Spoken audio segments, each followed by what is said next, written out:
2020 Toyota 4Runner Review. The old dog gets a few new tricks. While many automakers claim their SUVs have rough and rugged, go-anywhere attitudes, few can actually deliver that sort of performance. When it comes to climbing rocks and getting properly muddy, you need a true 4x4 SUV to handle the rough stuff. Enter the tried and true Toyota 4Runner. The 4Runner is one of the few SUVs available today with body-on-frame construction, as opposed to the car-based crossovers that are increasingly popular with shoppers. Available with seating for up to 7 passengers, as stripped out or fully loaded as you like, the 4Runner can be many things to many people. But all 4-wheel drive models pack serious off-road chops, with a 2-speed transfer case and 9.6 inches of ground clearance. No, the 4Runner isn't as smooth and comfortable on-road as car-based crossovers, but if you plan to hit the trails, its abilities are hard to match. Under the hood is a positively ancient 4.0-liter V6, pushing out 270 horsepower and 278 pound-feet of torque, though a 5-speed automatic transmission. In a world where 8-speed automatics are increasingly the norm, this old fiver doesn't quite cut it.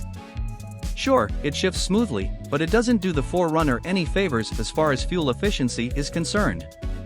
The EPA claims the 2020 4Runner should achieve 16 miles per gallon in the city, 19 mpg highway and 17 miles per gallon combined. During my week with the off-road ready TRD Pro trim, I saw just 14.6 miles per gallon. Yeesh. On the road, the 4Runner is only adequate.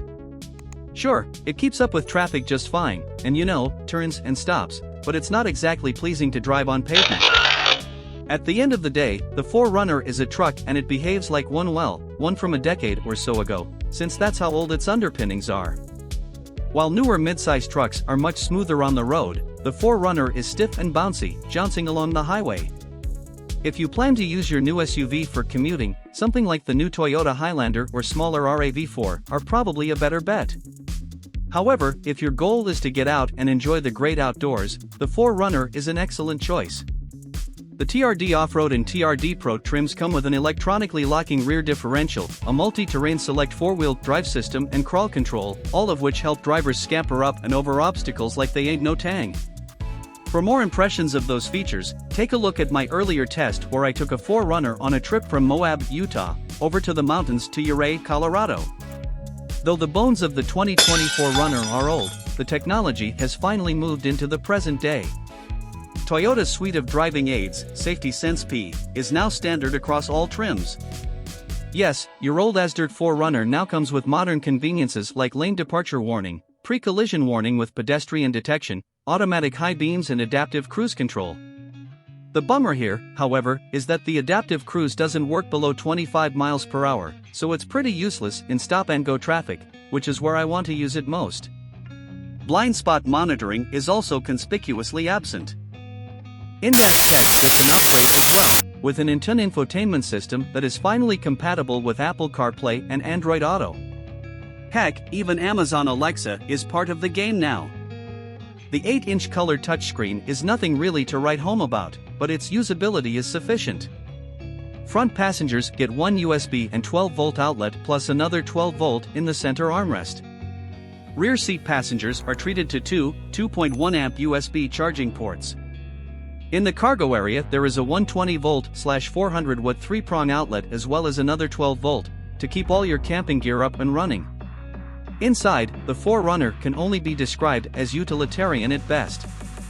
The knobs are big and bulky, but easy to use with gloves on, and all the off-road controls are on the headliner above the rearview mirror. Staggered cup holders means there's never a debate over whose Diet Dr. Pepper is whose, and large door pockets can accommodate all kinds of swag. For some reason, the built-in tissue box holder on the inside lid of the center console just charms the hell out of me. The 4Runner is pretty spacious, with plenty of room in the rear seat and 46 cubic feet of space in the cargo area, with a nifty slide-out deck available for easier loading and tailgate seating. Fold the rear seats flat and the rear hold expands to accommodate 89 cubic feet of cargo. Both numbers are bigger than the 4Runner's main off-road competitors, the Jeep Grand Cherokee and Wrangler, but about the same as a new unibody crossover like the Kia Telluride. You can pull 5,000 pounds behind the 4Runner, which isn't too shabby. That's more than the pathetic 3,500 pounds the Wrangler can handle, although the Grand Cherokee can tow a maximum of 7,200 pounds.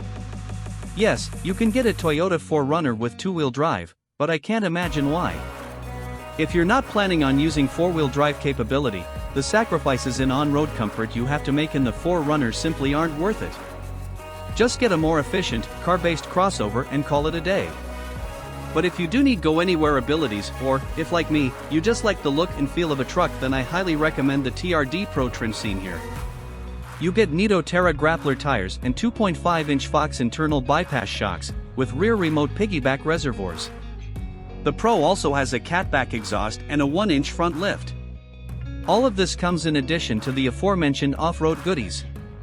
All told, my dream 2020 Toyota 4Runner TRD Pro comes in at $50,885, including $1,120 for destination. The one you see here costs a little more, at $52,147. And don't worry, you can get into one of these for a lot less.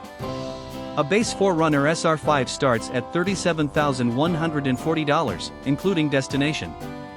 Two new special editions, the Venture and Nightshade, come in at $45,405 and $49,780, respectively. But I have to ask, if you're buying this as an off-roader, why get a brand new one? Yes, the driver assistance tech is nice, as is the upgraded infotainment, but since the 4Runner has essentially gone unchanged for more than a decade, there are a ton of them available on the used car market for a lot less money. I don't often advocate for used cars in my new car reviews, but when a 2020 model is barely different than a 2010, there's a solid case to be made for going pre-owned.